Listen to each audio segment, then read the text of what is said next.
नमस्कार मित्रांनो, नवीन एका व्हिडिओमध्ये तुमचं सहर्ष स्वागत। आज भव्य दिव्य येतं महाराष्ट्रातील सातारा जिल्ह्यामध्ये आणि कोरेगाव तालुक्यामध्ये पळशी स्टेशन येथे ओपन बैलगाडी शर्यतीचं आयोजन करण्यात आलं होतं। निलेश भाऊ नलावडे यांच्या वाढदिवसानिमित्त भव्य दिव्य ओपन बैलगाडी शर्यतीचं आयोजन करण्यात आलं होतं। तर या मैदानामध्ये बकासूर सेमीला का पळणार आहे, विठ्ठल नानाचा जो नवीन नंदी सुद्धा तो सुद्धा सेमीला का पळणार आहे, हे मैदान कसं झालं, या मैदानाचं समालोचन कोणी केलं, या मैदानाचं झेंडापंचाचं काम कोणी केलं, या मैदान कसं झालं याची संपूर्ण माहिती ह्या व्हिडिओमध्ये पाहणार आहोत। नमस्कार, मी संभाजी अर्जुन तुरा या युट्यूब चॅनलमध्ये तुमचं सहर्ष स्वागत। तर मित्रांनो, आज भव्य दिव्य ओपन बैलगाडी निलेश भाऊ नलावडे यांच्या वाढदिवसानिमित्त ओपन बैलगाडी शर्यतीचं आयोजन करण्यात आलं होतं। तर या मैदानाचं समालोचनाचं काम केलं ते म्हणजे विकास सर जगदाळे आणि प्रवीण मयूर तळेकर यांनी केलं। तर या मैदानामध्ये झेंडापंचाचं काम केलं धनावडे बापू कोरेगाव पंचायत, ते म्हणजे धनावडे बापू कोरेगाव यांनी झेंडापंचाचं काम केलं। तर या मैदानामध्ये नंदी कोणकोणते आले होते हे थोडक्यात पाहूया। ज्याला आपण सातारा एक्सप्रेस हरिण समजला तो म्हणजे बलमा त्याच्यासोबत होता तो म्हणजे पाखऱ्या। दुसरा नंदी आलता तो म्हणजे ज्याला चटणी भाकरीचा पैलवान समजला जातो ते म्हणजे गर्णीकरांचा राजा, त्याच्यासोबत होता जो रायना बैल आहे, जो किरणाप्पा शाळगाव यांचा रायना बैल, ती गाडी धावण्यासाठी आली होती। ते आपल्या सर्वांचा लडका बकासूर धावण्यात आला होता आणि त्याच्यासोबत होता पळशीकरांचा तो म्हणजे महिब्या। दुसरं पाहायला गेलं तर ज्याला बुलढाणा एक्सप्रेस बब्या समजला जातो बब्या, आणि त्याच्यासोबत होता विठ्ठल नाना यांचा तेजा। तर मित्रांनो, ही टॉपची नंदी महाराष्ट्रातील संपूर्ण महाराष्ट्र जवळजवळ 428 गाड्यांनी या गाड्या टॉपच्या नंदीने महाराष्ट्रातील संपूर्ण बैलांनी या मैदानामध्ये सहभाग नोंदवला होता। तर मित्रांनो, हे मैदान अतिशय सुंदर असं पार पडलं। जवळजवळ 54 गट या मैदानामध्ये पार पडलं, जवळजवळ 8 सेमी सुद्धा या मैदानात पार पडलं। तर या मैदानामध्ये कोणकोणते नवीन नंदी आज नवीन चेहरे आज समोर आले, आता कोणकोणते नंदी कोणाचे नंदी आज फायनलचे मानकट ठरले हे आपण ह्या व्हिडिओमध्ये आपण थोडक्यामध्ये पाहू। या मध्ये जे 8व्या क्रमांकाचे मानकट ठरले ते म्हणजे हेमंत शेठ फुलोरे यांचा हरण्या, ते 8व्या क्रमांकाचे मानकट ठरले। आणि त्याच्यासोबत धावला ते म्हणजे सागर शेठ कटरे यांचा घाणनकरांचा बब्या, हे आज गुलालचे मानकरीने आज 8व्या क्रमांकाचे मानकट ठरले।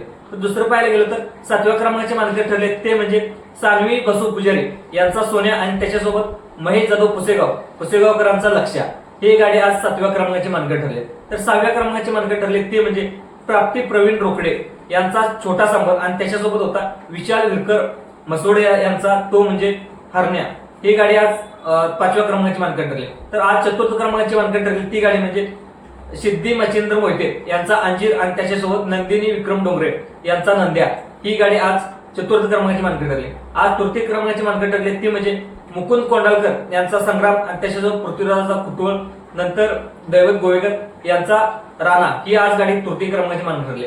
आज 2थी क्रमांकाची मानकट ठरली ती गाडी म्हणजे अक्षय शेठ मोरे सातारा यांचा सातारा एक्सप्रेस बलबा आणि त्याच्यासोबत होता शिवम डेअरी फार्म दहेगावकरांचा पाखऱ्या, आज ही गाडी 2थी क्रमांकाची मानकट ठरली। तर आज प्रथम क्रमांकाची मानकट ठरली ते म्हणजे मनोज पवार चचेगावकरांचा जलवा आणि त्याच्यासोबत राजूशेठ भोसले वाळू सम्राट राजूशेठ भोसले यांचा स्वराज, आज प्रथम क्रमांकाची मानकट ठरले। साहेब केसरीची आज प्रथम क्रमांकाची मानकट ठरले, साहेब केसरीचा किताब त्यांच्या नावावरती झालाय। तर मित्रांनो, हे आज फायनलचे मानकरी नवीन चेहरे आज समोर आले। तर मित्रांनो, अनेक लोकांना प्रश्न पडला असेल आपल्या सर्वांचा लडका दशम हिंद केसरी बकासूर सेमीला का पळला नाही, तर अनेक लोकांच्या प्रतिक्रिया सुद्धा येत होत्या आपला सर्वांचा लडका बकासूर सेमीला का पळला नाही। तर आपल्याला तुम्हाला सुद्धा पाहिलं असेल गटाला जो पळशीकरांचा महिब्याला आणि बकासूरला 7व्या क्रमांकात आपला सर्वांचा लडका बकासूर आणि महिब्या धावला। तर या गाडीला अतिशय वेग लागला होता, अतिशय चांगला गॅस सुद्धा लागला होता। सर्वांना वाटत होती की आज बकासूर आज फायनल तर नक्की राहणार, कितवा क्रमांक राहणार हे आपण नसेल तरी आज गाडी चांगली सेमी सुद्धा पास करून आज गाडी गुलात राहणार हे मात्र नक्की होतं।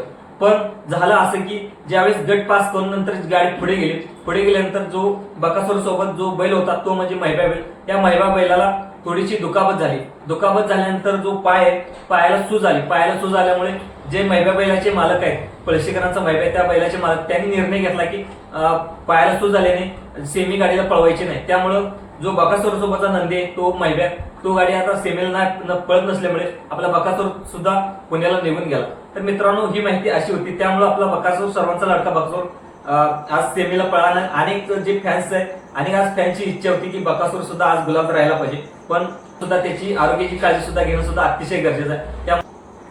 जे शिरवळ येते त्यांना हॉस्पिटलमध्ये त्याला नेण्यात सुद्धा महिब्याला सुद्धा नेण्यात आलं आणि त्याच्यावरती उपचार करण्यासाठी त्याला पुढे नेण्यात आलं। तर मित्रांनो, दुसरं पाहायला गेलं तर जो विठ्ठल नानांचा आपला नवीन खरेदी तेजा बैल आहे आणि त्याच्यासोबत होता बुलढाणा एक्सप्रेस बघा. अनेक लोकांचं फोन आले आणि प्रतिक्रिया कमेंट बॉक्स मध्ये आल्या तर विठ्ठल नानाचा तेजा का नाही पळाला. तर ज्यावेळेस 11व्या गटामध्ये ही गाडी पळाली त्या गाडीमध्ये अनेक लोकांच्या प्रतिक्रिया सुट्टी मेकरचा पाय थोडासा पुढे असल्यामुळे ही गाडीला सुद्धा अतिशय चांगलं स्पीड लागलं होतं, पण सुट्टी मेकरचा स्पीड पाय पुढे असल्याने त्यामुळे ही गाडी फॉल देण्यात आली, त्यामुळे ही गाडी आज सेमीला पळाली नाही. मित्रांनो, ही माहिती कशी वाटली? ही माहिती आवडल्यास जास्तीत जास्त जो व्यक्ती बैलगाडी क्षेत्रावर प्रेम करतो, मनापासून प्रेम करतो, त्यामुळे एक युट्यूब चॅनल लाईक करा.